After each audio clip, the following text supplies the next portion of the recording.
Hello, Grant and gang.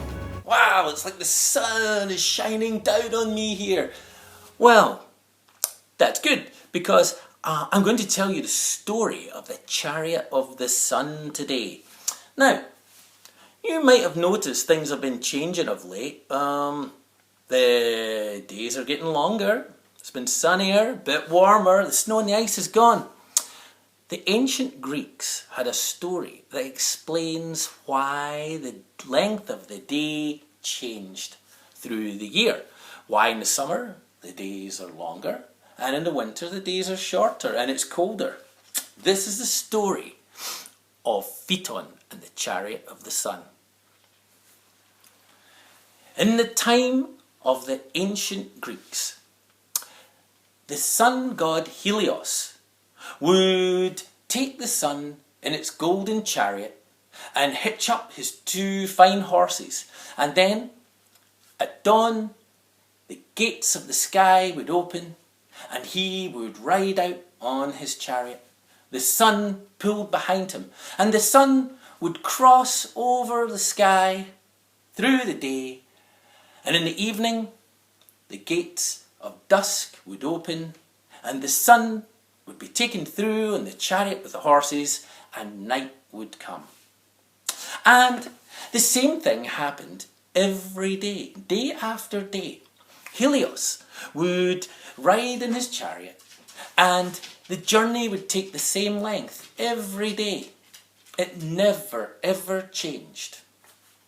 And that meant it was always summer. The days were always long. It was always sunny. Now, Helios had children. He had 7 daughters and he had 1 son who was the youngest of the children, and his name was Phaeton. Everyone spoiled Phaeton. His 7 sisters, his mother, even Helios, the sun god himself.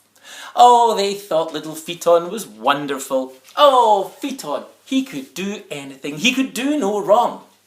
And they let him do anything he wanted.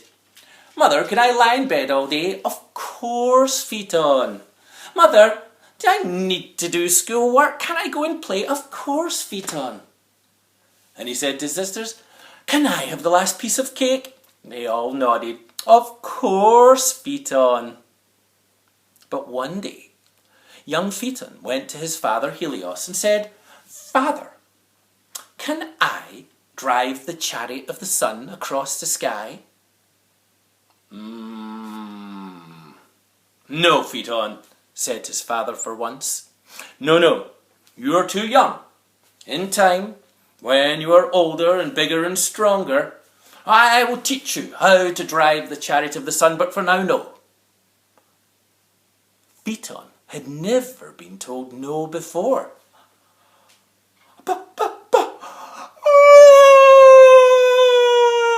He started to howl and bawl, and no matter how much he pleaded, his father said, No, Phaeton, no. Phaeton went to his sisters. Father won't let me drive the sun chariot. Phaeton went to his mother. Father won't let me drive the sun chariot. Oh, Phaeton, they said, we'll talk to him. And they did, and they talked, and they talked, and they talked, until Helios said, Enough, very well, Phaeton can drive the chariot of the sun. Now listen well, Phaeton, said Helios.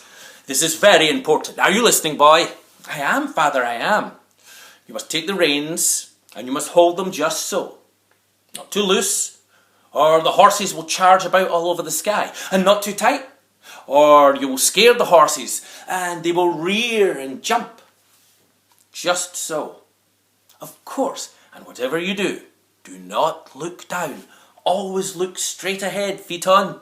Keep the chariot in the straight line from the gates of dawn through the gates of dusk. Of course I will, Father. I can do it. So the next morning, rather than Helios taking the reins of the horses, it was Phaeton who took them. And the gates of dawn opened, and out went the chariot of the sun. Phaeton remembered, hold the reins just so, and the horses clip-cloppity-clip cloppited across the sky. "Aha," said Phaeton, "this is very good." And he kept his eyes on the gates of dusk away in the distance over the other side of the sky. Now, as he went along, he thought, it's not really as exciting as I thought it would be. It's a bit boring. He looked around, and then he looked down. Whoa, he looked down. Oh, look at that. Whoa, look at all the tiny people. Oh, the tiny houses, the tiny mountains. Oh, it's just like a model. Look. He became so distracted. He let the reins go. The horses began to rear, and then they started to charge this way and that way, this way and that way. Phaeton, too late, grabbed the reins and pulled them back to try and stop the horses. Of course, the horses were terrified. They began to kick and rear, and the sun chariot, it shot straight up into the sky, right up away from the earth. So the earth became cold and dark, and for the first time, the lakes and rivers froze, and the rain that fell from the clouds turned to snow for the first time and ice. But then the horses plunged back down towards the earth. So far down they came that they skimmed across the top of the lakes. The ice and snow melted, and the water began to boil and hiss. They melted the rocks, and volcanoes poured their lava out, and all the crops became burned and charred. The chariot shot this way and that way, this way and that way. Phaeton shouted, "Stop!" At that, Zeus the mighty, king of the gods, looked out of the window of Mount Olympus, the palace, and he saw, what is this? What is happening? Why is the chariot of the sun shooting across the sky? Why is the land burned and those lakes frozen? Why have those forests been destroyed by fire? And then he saw that in the chariot, it was not Helios, the sun god, but Phaeton, his son. "Enough of this," said Zeus.